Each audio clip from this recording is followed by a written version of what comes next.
Welcome to part one of our optional practical training series. Here we'll discuss the eligibility and general introduction to OPT. OPT is 1 year work authorization for F1 students in their primary field of study. So it's 1 year of work authorization after you complete your program. Students do not need an offer letter to apply for OPT, and students must be in full-time status for at least 1 academic year before being eligible for OPT. Students generally apply in their final semester of study no more than 90 days before your program end date. Okay, so you can't apply earlier than 90 days before your program end date.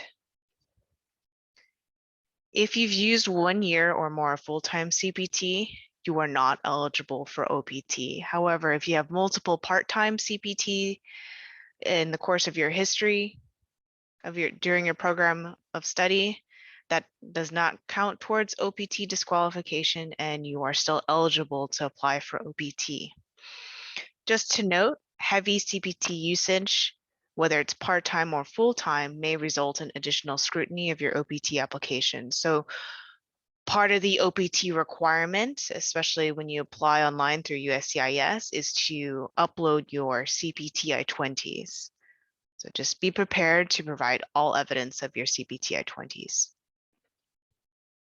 In terms of qualifying employment for OPT, the types are listed here. So you could do any kind of paid employment. You could work for multiple employers. You can do a work for hire. You can be a self-employed business owner, but you must obtain the proper business license. You can go through an agency, so contracting work, you can do that as well. Volunteers and unpaid internships are okay for post-completion OPT, but note that it's not eligible for OPT STEM extension in the future. In terms of choosing your OPT start date, note that it must be within the 60-day grace period. So that 60-day grace period is after your completion date. So the requested start and end dates will be listed on page 2 of your OPT I-20. And the end date of your OPT will be 1 year from your start date. So an example here, if you selected an OPT start date of July 2nd, 2021, your end date would be July 1st, 2022. An important note here is that once USCIS receives your OPT application, it's not possible to change your OPT start and end dates. So think carefully of what you request your OPT start date to be, because that'll be listed on your OPT I-20, which you will then upload to your USCIS OPT application. In terms of a general timeline, anything earlier than 90 days, and we've mentioned this earlier, anything earlier than 90 days, it's too early to apply for OPT, 90 days prior to your program end date, okay? So if you're within this 90-day window, you are eligible to apply for OPT. And our tip is to apply early because the average processing time is 3 to 5 months. However, you still have a 60-day window after your program end date to apply for OPT. Within this 60-day window, this is where you will request your OPT start date. So an example being if you're graduating this fall 2021, a start date you can have for OPT is February 1st, as an example, because that's within the 60-day window.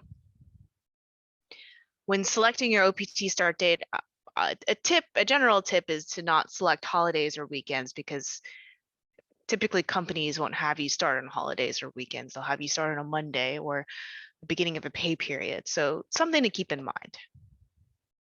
Anything after 60 days is too late to apply for OPT. And again, OPT is issued for 1 year. You'll have 90 days of aggregate unemployment.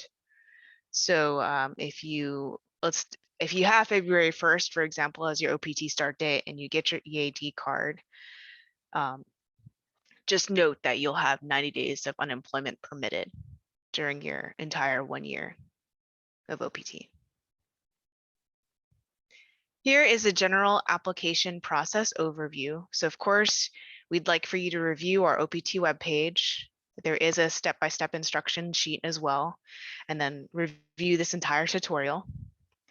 You're going to first initiate the OPT request process through ISSP Connect. So you'll log into connect.issp.virginia.edu, and then you'll submit one OPT form. Make sure when you submit your OPT request that you click on that submit button. If it still says pending, that means your application is not complete. You'll receive an email when your OPT I-20 has been uploaded to your application, so to your portal, and then that's where you'll log into ISSP Connect so that you're able to retrieve your I-20. Once you retrieve your I-20, go ahead and print it out and sign it. No e-signatures on your I-20. E-signatures is only allowed from DSOs at this time, but you're going to print out your I-20, sign it, and then re-upload it to your USCIS application. So to wrap that up, once you get your OPT I-20, you're going to submit it online to USCIS no later than 30 days after we issue your OPT I-20. So create that USCIS account and make sure to upload that OPT I-20. All right, and that wraps up part 1. Go ahead and check out part 2, which covers our OPT checklist.